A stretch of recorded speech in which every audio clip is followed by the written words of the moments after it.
Une autre question qui revient souvent, c'est que doit-on préparer avant de se lancer?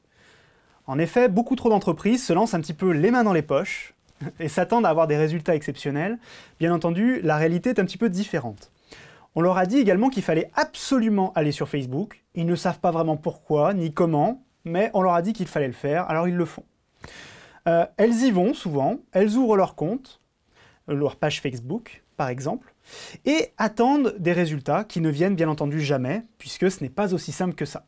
Et souvent, la faute revient à Facebook, c'est la faute à Facebook. Bon, en réalité, c'est un petit peu différent, comme tout moyen de communication, il n'y a rien de magique. Il va falloir créer quelque chose, il va falloir passer du temps, il va falloir travailler, et un petit peu mettre de sueur un petit peu là-dedans. Alors, dans l'idéal, pour commencer, il y a 3 éléments clés que vous devez vraiment avoir. Le premier, c'est bien comprendre qu'il va falloir y passer du temps. Il va falloir être capable de vous dire régulièrement, je vais passer 1 heure par semaine, 1h30 par semaine, à m'occuper de ma communauté, à la faire grandir, à échanger avec mes fans. Ça, c'est vraiment crucial. D'ailleurs, je vous donne un petit conseil là-dessus. Il est préférable de passer 5 à 10 minutes par jour que seulement 1 heure ou 1h30 d'un coup par semaine. C'est beaucoup plus efficace. Le deuxième point important, sur lequel il faut vraiment être intransigeant, c'est qu'il faut avoir une histoire à raconter. Les gens qui sont sur Facebook ne sont pas là pour acheter des produits ou pour subir, entre guillemets, une publicité quelconque. Ils sont là plutôt pour prendre des informations sur leurs amis, savoir un peu ce qu'il en est de leur oncle ou de leur tante, où ils en sont dans leur vie, ou également pour s'amuser. C'est pour ça d'ailleurs qu'il y a énormément de gens qui jouent sur Facebook, parce qu'ils passent un bon moment et ils aiment cette plateforme pour cela.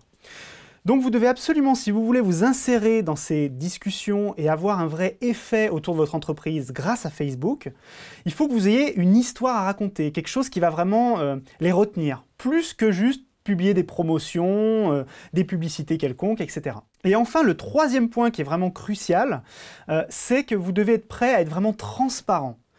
Il va falloir vous ouvrir à vos fans, il va falloir vraiment partager réellement. Si vous n'avez pas prévu d'être comme ça va être assez compliqué pour vous. Ces 3 conditions sont vraiment importantes pour réussir. J'estime qu'il sera très difficile pour vous de réussir sans ces 3 conditions-là. Pour conclure un peu sur cette question assez importante, il faut savoir qu'en 2014, faire la différence pour une entreprise, c'est vraiment quelque chose de vital. J'ai vu un chiffre, par exemple, passer très récemment dans les journaux, qui était vraiment important. C'est 81% des entreprises en France qui ont fermé en 2013 n'avaient pas de site internet. Je ne sais pas si vous vous rendez compte un peu de ce que cela implique et de ce que cela veut dire. Donc, plus que jamais aujourd'hui, vous devez faire la différence. Les réseaux sociaux peuvent vous aider à y parvenir. Puisqu'en réalité, en France aujourd'hui, il y a encore très peu de TPE et de PME qui ont pris l'avion, entre guillemets, qui ont pris le train en route des réseaux sociaux. Donc vous avez vraiment une carte à jouer, lancez-vous le plus vite possible, soyez le plus efficace possible et vous allez pouvoir faire quelque chose d'intéressant. Vraiment, pour la conclusion finale, ce serait de dire aussi que les clients attendent toujours plus. Ils attendent des entreprises qui aient un meilleur service client, qu'on les écoute, qu'on leur réponde rapidement. Et tout cela va vous être facilité par les réseaux sociaux puisque vous allez pouvoir répondre très facilement à une demande d'un client.